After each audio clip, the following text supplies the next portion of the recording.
Do you know that opening ceremonies were introduced by the Third Reich as symbolistic of what they wished to see happen? Have you noticed? We didn't discard it, did we? We embraced it, and it has become the very thing upon which Olympic Games are judged. Out of conflict, out of adversity, there is always an inspirational opportunity and means by which you can turn negative into positive. That is what you must remember today. Jesse Owens was called an Uncle Tom.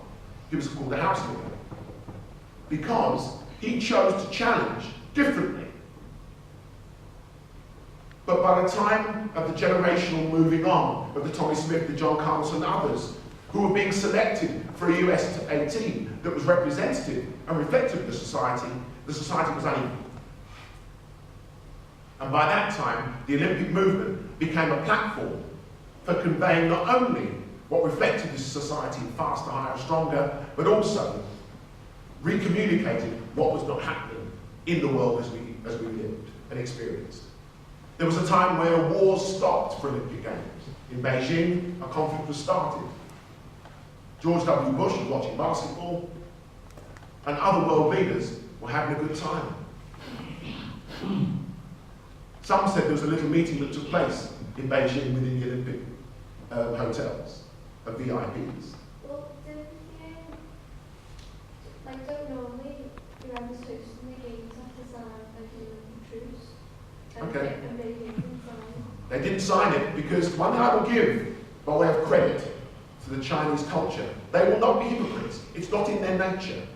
Their 50-year plans, by the way, 50-year plans, not 4-year plans, not 10-year plans, 50-year plans. Because in the first 50 years of your life, and I can testify to this, something happens as you get to 50. I don't know what the man upstairs or whether you believe, whether you created, or that you evolved, or a bit of both. Something starts to slow you down.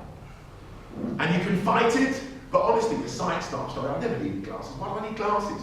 You're not moving as fast as you used to. Because all of that, 50 years of energy, of activity and experience and knowledge, should now start to translate into wisdom. Anyone have their wisdom teeth now? It's about to buy this. I'm 53 soon and I've got a wisdom tooth coming. And I went, where's that coming from?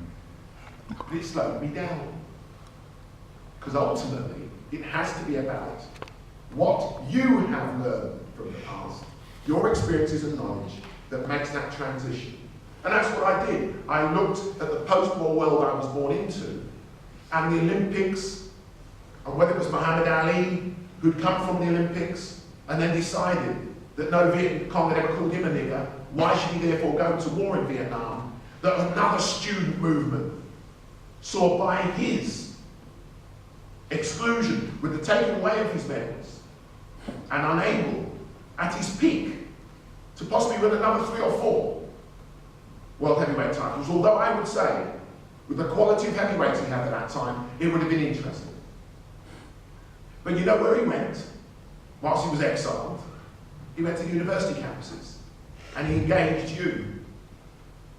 And you all went away with his words. And I sometimes want out of negative, how another positive. Because you were the very same student movement, student riots, and student challenging to that war that saw the history of time change. So you understand that everything has a journey. By the time I was socially and culturally aware, I was disaffected enough by the colour of my skin and my social and cultural entitlement, because of the colour of my skin and the accent that I would speak, an identity that would afford me, started to rebel at the barriers and the walls that were being presented against me. That box that we all like to tick. You're going to end up in a box anyway. So why stay in a box all your life? Why have it ticked around you? Why accept that what you are told you will be is what you must accept you will be? Why would you do that? Well, I chose not to do it. And I decided that once I lost my father at 7, that was enough to be getting to grips with it. And once I had the ultimate warrior queen in my mother, whose ultimate intensity of tough love meant that whilst I could be bullied, vilified, socially humiliated, is that I would find my escape through the notion in this country of sport for all, which I am a product of, sport for all. It meant I could walk into a leisure centre a youth club, an after-school activity. All these initiatives they talk about now were already being done. Everybody was allowed. That was the 70s. By the 80s, the most bemedalled, diverse, and successful British Olympic team went to Los Angeles in '84. By '88, it was Seoul. G20 were there last week. Has anyone looked at what the legacy of Seoul might have been, by the way, at the '88 Olympics? No. That's what's wrong. You don't dwell on the past. You don't stay in the past, but you certainly reflect and learn from the past. Because so much of who you are and what you will become resides and depends on that history. And that is the currency of the here and now that becomes the future. So you take from the past into the present whatever you will then, by making your mark in the world, become in that future. For me, it was clearly defined. I needed to look after myself. I wasn't blessed with this size. Great way to go back to your old story. Going back to Brookhouse Secondary, now hosting basketball for 2012. The village that is being built are the flats I used to knock around.